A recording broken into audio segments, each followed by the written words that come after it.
കണ്ണൊക്കെ തിരുമ്മി രാവിലെ എണീറ്റ് വരുന്നത് 10 മണിക്കാണ് കേട്ടോ. യൂഷ്വലി എൻ്റെ വേക്കപ്പ് ടൈം എന്ന് പറയുന്നത് രാവിലെ ഒരു 5:45 to 6 o'clock ഞാൻ എണീക്കാറ്. പക്ഷേ ഇന്ന് ഹസ്ബൻഡ് ബ്രേക്ക്ഫാസ്റ്റും ലഞ്ചൊക്കെ തന്നെ ഡീൽ ചെയ്തോളാന്ന് പറഞ്ഞതുകൊണ്ട് തന്നെ കുറച്ചധികം നേരം കിടന്നുറങ്ങി കേട്ടോ. വല്ലപ്പോഴും ഇങ്ങനത്തെ ഒരു ഡേ ശരിക്കും നെസസറിയാണ്. ബിക്കോസ് എനിക്ക് വീക്കെൻഡ്സിൽ അധികം ഉറക്കം വരാറില്ല. വീക്കെൻഡ്സിൽ ഞാൻ അതിരാവിലെ എണീക്കുന്ന ഒരാളാണ്. അതുകൊണ്ട് വീക്ക് ഡേയ്സിലാണ് എനിക്ക് കൂടുതൽ ഉറക്കം വരിക. അപ്പോൾ ഇൻ ബിറ്റ്വീൻ ഇതുപോലത്തെ ഒരു ദിവസം ഞാൻ എടുക്കാറുണ്ട്. അതല്ല, എണീറ്റ് വന്നതിന് ശേഷം ഫസ്റ്റ് ചെയ്യുന്ന കാര്യമാണ് ഈ മുടി കെട്ടുക എന്നുള്ളത് കേട്ടോ. ഞാൻ പണ്ട് വീട്ടിൽ നിന്ന സമയത്ത് മമ്മി ഇത് പറയുമ്പോൾ എനിക്ക് ഒട്ടും ഇഷ്ടമില്ലാത്തൊരു കാര്യമാണ് കേട്ടോ.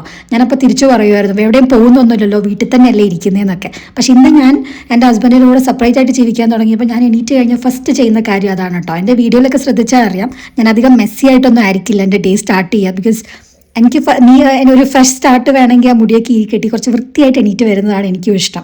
സോ അങ്ങനെ അതെല്ലാം കഴിഞ്ഞ് കുക്ക് ചെയ്യാനൊന്നും എനിക്കും പ്രത്യേകിച്ച് മൂഡൊന്നും ഇല്ലായിരുന്നു കേട്ടോ. ബിക്കോസ് ഭയങ്കര ലേസി ഡേ ആയിരുന്നു. അങ്ങനെ ഇരിക്കുമ്പോഴാണ് മമ്മി കറക്റ്റായിട്ട് വിളിക്കുന്നത്, ബിരിയാണി വേണോ എന്ന് ചോദിച്ചുകൊണ്ട്. ഞാൻ ഓഫ് കോഴ്സ് എസ് എന്ന് പറഞ്ഞു. ബിക്കോസ് കൊണ്ടുതരാനും പോയി എടുക്കാനൊന്നും ആളില്ലായിരുന്നു. അതുകൊണ്ട് മമ്മി പോട്ട് ചെയ്തിട്ടുണ്ടായിരുന്നു. അങ്ങനെ നല്ല അടിപൊളി ബിരിയാണി ആയിരുന്നു കേട്ടോ. നല്ല ആമ്പൂർ സ്റ്റൈൽ ബിരിയാണിയാണ്. എനിക്ക് നമ്മുടെ കേരള ബിരിയാണിയേക്കാളും കുറച്ച് കൂടുതൽ ഇഷ്ടം ഈ ഒരു ടൈപ്പ് ബിരിയാണിയാണ്. അങ്ങനെ നല്ല അടിപൊളി ബ്രഞ്ചായിരുന്നു കേട്ടോ. ലഞ്ചും ബ്രേക്ക്ഫാസ്റ്റും എല്ലാം കൂടെ ഒരുമിച്ചായിരുന്നു കഴിച്ച്. അങ്ങനെ ഫുഡെല്ലാം കഴിച്ചതിന് ശേഷം ഇനി ലോഗിൻ ചെയ്യണം. ഇനി ഒരു 9 മണിക്കൂർ ഈ ലാപ്ടോപ്പിന് മുമ്പ്